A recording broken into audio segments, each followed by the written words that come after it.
வானிலை முன்னறிவிப்புகளையும் இயற்கை சீற்றங்கள் தொடர்பான எச்சரிக்கைகளையும் வெளியிடும் அரசு நிறுவனமான இந்திய வானிலை ஆய்வு மையம் விரைவில் 150 ஆண்டுகளை நிறைவு செய்ய உள்ளது.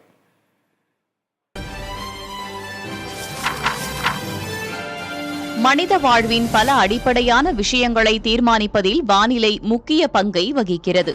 வெயில், மழை, குளிர் ஆகியவை தொடர்பான கணிப்புகளையும் இயற்கை சீற்றங்கள் தொடர்பான எச்சரிக்கைகளையும் வெளியிடும் இந்திய வானிலை ஆய்வு மையம் இம்மாதம் 15ஆம் தேதியன்று 150 ஆண்டுகளை நிறைவு செய்கிறது. 1875ஆம் ஆண்டு ஜனவரி 15ஆம் தேதி இந்த மையம் தொடங்கப்பட்டது.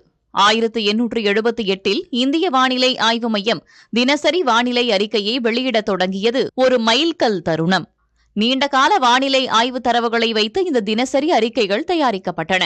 1950களில் ரேடார்களை கொண்டு வானிலை கணிப்புகள் மேற்கொள்ளப்பட்டன.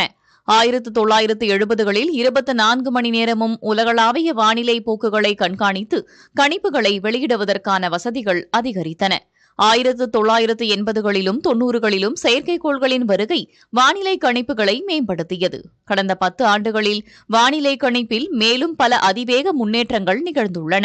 இவற்றின் மூலமாக இந்திய வானிலை ஆய்வு மையத்தின் கணிப்புகளின் துல்லியம் 40 முதல் 50% வரை அதிகரித்தது.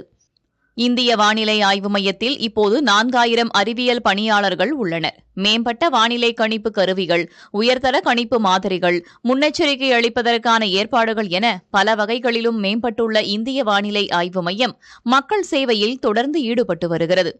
டெல்லியில் இதன் தலைமையகம் அமைந்துள்ளது. இதன் கீழ் 6 பிராந்திய மையங்கள் செயல்படுகின்றன. மாநில அளவில் 26 வானிலை மையங்கள் இயங்கி வருகின்றன.